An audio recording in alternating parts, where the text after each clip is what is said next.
मैं अभी अफ्तार बनाकर आई थी। दागी फलों से तो कोई फ्रूट चाट भी नहीं बनाता, इन्होंने हुकूमत बना दी। क्या आप हो जाओ। शुक्रिया स्पीकर साहब। स्पीकर साहब उस वक्त टाइम मांगा था जब पीएम साहब बैठे थे और वो तकरीर कर रहे थे और कुछ आइन और कानून की बातें कर रहे थे। प्लीज शुरू कीजिए। जी मैं शुरू कर रही हूँ। तो मैं तब से लेकर अब तक तो वो कह रहे ना हैरतों के दरिया में गोता जानूं कि समझ नहीं आ रही मुझे कि फिर क्रेडिट तो बनता है ना कि खान साहब ने इनकी भी आंखें खोल दी। तो फ़र्क क्या रह गया कि कुछ अरसा पहले इदारों पर उंगलियां उठ रही थीं, उन पे सवालात उठ रहे थे, आज ये अदलिया पर उंगलियां उठा रहे हैं। तो वन मैन शो तो 75 सालों से इस मुल्क में, और अगर थोड़ा लाइटर मोड में बात करूं तो इतने सारे लोग वन मैन शो परफ्यूम भी लगाते होंगे। क्या पार्टी में वन मैन शो नहीं होता? तो पूछना मुझे, मेरे 2-3 सवालात हैं। पूछना ये था कि यह वन मैन शो कि नहीं होगा, क्या ये सिर्फ अदलिया की हद तक होगा या इसका इतलाक बाकी इदारों पर भी होगा? यानी कि आप हालात उस नहज तक लेकर जा रहे हैं कि नाउज़ुबिल्लाह फिर चीफ ऑफ आर्मी स्टाफ भी ना हो, सारे जनरल चीफ हों, एक उनका फैसला नहीं होगा। मईशत तो तबाह कर दी, अब हाथ धोकर इदारों के पीछे पड़ गए हैं। इन 75 सालों में जो बारियां लगी उनमें इनको ख्याल किसी चीज़ का नहीं आया। अब जब बात अपने पर आई तो फिर इनको इदारों की खामियां भी दिखना शुरू हो गई। जो आवाम मर रही थी और जो इंसाफ का जो क्या कहते हैं कितने नंबर पर चला गया, कहाँ से कहाँ तक, तब ख्याल नहीं आया। लेकिन वो कहते हैं ना कि जब अपने पाँव जले तो फिर इदारों के ऊपर आ गए। और उस वक्त से मुझे सिर्फ एक बात पूछनी है कि ये जो ऐवान है, ये अवाम का ऐवान है या इनके मसाइल हल करने की जगह है? ये कल भी जब ये स्पीच हुई थी, आपने जॉइंट सेशन बुलाया था, मैंने कहा शायद इस बाबरकत महीने में जो अवाम सहर व अफ्तार की लज्जतों से महरूम है, उस महंगाई में पिस रही है, शायद उसकी बात होगी। लेकिन वो लग रहा है जैसे कोई घिसी पिटी कैसेट वापस से लगा दी, और मतलब जैसे हम इस मुल्क के शहरी नहीं हैं या यादाश्त कमज़ोर है कि जो हमें पता ना हो कि यहाँ पर तोशा खाना का तो जिक्र हुआ लेकिन हार का जिक्र करना भूल गए। जब केस की बात हुई तो आप इनसे ये तो पूछें कि यूसुफ रज़ा गिलानी साहब के पिटीशन दायर किसने की थी? वो भी इन्होंने की थी। बड़े मियाँ साहब काला कोट पहन कर गए थे। और दूसरा हंसी भी आ रही थी और तरस भी आ रहा था कि उन्होंने एक बात की कि अल्लाह पाक हमारी आसानियाँ दूर करें। पीछे बैठे हुए पटवारी नहीं समझिएगा, पंखे फैन, उन्होंने कहा आमीन। सुना ही नहीं कि अल्लाह पाक आसानियाँ दूर करे।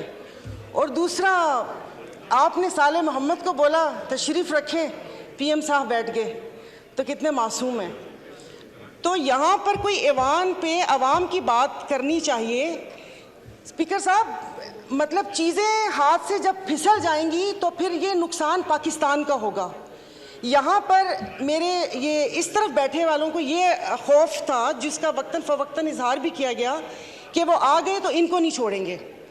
उधर ये खौफ था कि अगर मैं अदालत चला गया तो ये मुझे, जेल चला गया तो ये मुझे मार देंगे। तो इस खौफ में तो गलत फैसले होते हैं। बहुत साल पहले कहा था हम इधर तुम उधर, और आज कह रहे हैं या हम या तुम। ये तो इनके बका की जंग है। और अगर अफवाज ये इस्टेब्लिशमेंट के लिए कहा था कि 2018 में रिगिंग करके उनको लाया गया, स्पीकर साहब आपकी तवज्जो जी, तो बकौल इनके कि वो मुसल्लत किया, तो फिर हम अपना लहू किन के हाथों पे तलाश करें? किन के हाथों में अपना लहू तलाश करें? मतलब जो लाने वाले थे इन्होंने छोड़ दिया उनको, यानी कि वो नेक्स्ट टाइम भी वो कोई ऐसी गलती करें और इस मुल्क के ऊपर ऐसी चीज़ें मुसल्लत हों तो इन्होंने छोड़ दिया। तो मेरे ख्याल में कि जो अगली बारी है वो दूसरे इदारे की है। और बाकी अगर यहाँ से वहाँ गए तो वहाँ पर भी उनकी ही मदद शामिल थी, मैं बोल रही हूँ। और अफसोस इस बात का है कि मैं अभी अफ्तार बनाकर आई थी। दागी फलों से तो कोई फ्रूट चाट भी नहीं बनाता, इन्होंने हुकूमत बना दी।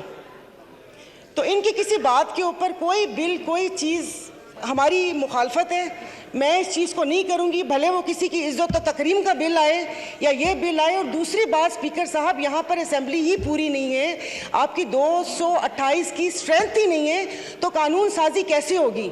इस कटी फटी लुटी फुटी असेंबली से आप ये कानून साजी करेंगे? तो बाकी बस ये कि एक्सपेंस बहुत सारी चीज़ें करने वाली थी जो नहीं हुई, ये पूरी के पूरी असेंबली को एक्सपेंस कर देना चाहिए जो यहाँ पर बैठे हुए हैं। तो मैं इसकी मुखालफत करती हूँ, मेरी प्लीज़ पूरी बात सुन लीजिएगा। मैं बहुत देर से बैठी हुई थी, ये सब लोग अपनी नींद वींद पूरी करके इफ्तार करके आए हैं, हम लोग यहाँ पर बैठे हुए थे अपनी बारी का इंतज़ार करने के। खुदारा कि उस पर ना वो करें।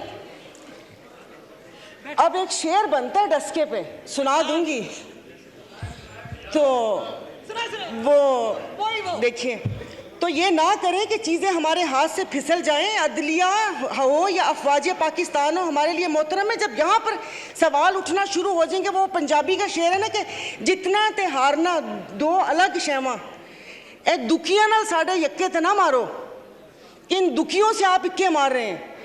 तो ये जिस तरीके से यहाँ पर बैठे हैं ना, वो डस्के का बहुत लंबा शेर है, डस्के वाले नाराज हो जाएंगे कि जिनकी फितरत में हो डसना वो डस के रहते हैं, तो डस्के वाले नाराज हो गए थे। तो प्लीज़ उसे क्या कहते हैं, ये मैं अपनी मुस्लिम लीग फंक्शनल GDA की तरफ से मैं इसको जो कानून साजी आप कर रहे हैं ज़ोर ज़बरदस्ती की घप्पा घोटाला 13 जमातों के साथ, उसको मैं अपोज करती हूँ। और खुदारा मुल्क को उस नहज पर ना लेकर जाएं जहाँ पर से वापसी नामुमकिन हो। सोशल मीडिया पे आपने इसराइल का हाल देख लिया होगा कि यहाँ पर खून और कश्त का बाजार गर्म ना करें, तो अच्छी बात है कि यहाँ मुट्ठी भर जमातों के लिए आप पूरे मुल्क का बेड़ा गर्क ना करें। और किसी अवाम का भी कुछ ख्याल करके उसकी बात वो कर लें। इसाक साहब बैठे हुए जिन्होंने शरबत भी लोगों की पहुंच से दूर कर दिया, उन्होंने को पूछा भी नहीं होगा कि अवाम का क्या हाल है, क्या हाल नहीं है। Thank you. बात हामिद हमीद।